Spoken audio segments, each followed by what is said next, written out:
आज का हमारा टॉपिक है making use of user defined functions. User defined functions की मदद से आज मैं एक प्रोग्राम करने जा रही हूँ और इस प्रोग्राम से हम बेसिकली एक एरिया कैलकुलेट करेंगे और वो भी एक सर्कल का। ठीक है, हम कंप्यूटर को रेडियस बता देंगे और कंप्यूटर हमें उस रेडियस की हेल्प से सर्कल का एरिया बताएगा। तो लेट अस बिगिन। जैसे कि आप ये फर्स्ट टू स्टेटमेंट्स देख रहे हो, इनको कहते हैं प्री प्रोसेसर डायरेक्टिव्स। उसके बाद यहाँ ध्यान दीजिए, एक स्टेटमेंट लिखी आई है वॉइड एरिया वन। ये मैंने एक यूजर डिफाइंड फंक्शन बनाया है एरिया वन और ब्रैकेट में लिखा है इंट। इंट मीन्स यहाँ पर एक आर्ग्यूमेंट है। इंट इसको कहते हैं आर्ग्यूमेंट, और वो किस टाइप का आर्ग्यूमेंट है? इंटीजर टाइप का आर्ग्यूमेंट है। और प्रोग्राम जो हमारा फंक्शन है उसका नाम है एरिया वन, और ये जो वॉइड है ये इसकी रिटर्न टाइप है। इस स्टेटमेंट को कहा जाता है फंक्शन प्रोटोटाइपिंग। ओके, अब कंप्यूटर को नहीं पता कि व्हाट इज एरिया वन, सो इसीलिए हम उसको बताएंगे कि ये एक फंक्शन हम यूज करेंगे जिसको हमने यहाँ पर डाउन बिलो यहाँ पर हमने उसको डिफाइन किया हुआ है। ये जो आप देख रहे हैं ना एरिया वन, यहाँ पे फंक्शन बॉडी बताई हुई है सारी। This area, this is known as the function definition. यहाँ पे फंक्शन को डिफाइन किया हुआ है और इस स्टेटमेंट को कहते हैं फंक्शन प्रोटोटाइपिंग। मीन्स हम कंप्यूटर को बता रहे हैं कि we are going to make use of this function.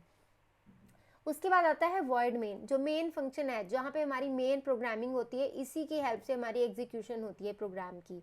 यहाँ पर हम एक वेरिएबल डिक्लेयर कर रहे हैं इंट नाम का, और जिसका है वेरिएबल है इसका नाम है आर, और इसकी जो डाटा टाइप है इट इज इंट। ओके, फिर हम लिख रहे हैं print F enter the value of radius. Okay, फिर स्कैन करेंगे और फिर रेडियस की जो वैल्यू है यहाँ से रीड हो जाएगी। After that as you can see यहाँ पर हम फंक्शन को कॉल कर रहे हैं। This statement is known as calling the function. ये जो आर हमने यहाँ से रीड किया है वो उस आर को हमने एज आर्ग्यूमेंट इसमें पास कर दिया। कैन यू सी, ये आर इस आर में चला गया।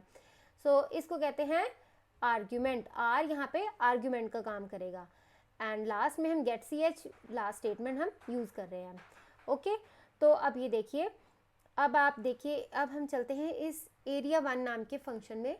यहाँ पे क्या हो रहा है, void area one int R one. यहाँ पर हम फंक्शन बॉडी डिफाइन की हुई है जिसमें हम एक ए आर नाम का एक फ्लोट टाइप का वेरिएबल हम डिक्लेयर कर रहे हैं। एंड ए आर का हमने फॉर्मूला लगाया 3.14 into R one into R one. ये है एरिया का फॉर्मूला, और यहाँ पर हम लास्ट में उसको स्टेटमेंट को प्रिंट करा रहे हैं area of the circle is percentage f. Okay, so now let us run this program and let us see what is going to be the output. I hope the program आपको clear हो गया है। Control plus F9 से हम programme को run करेंगे तो वो हमसे पूछ रहा है enter the value of radius. Let us say I am going to enter the value of radius 6, then I will press enter. तो area of the circle is 113.040001। So ये आ गया हमारे पास आंसर। और बेसिकली ये प्रोग्राम बिना function के भी हो सकता है, बट फंक्शन को हमने यहाँ पे क्योंकि हमने उसका यूज़ दिखाना है, so we are making use of the function, and इस फंक्शन को कहा जाता है user defined functions. I hope this is clear to you. That's all for today.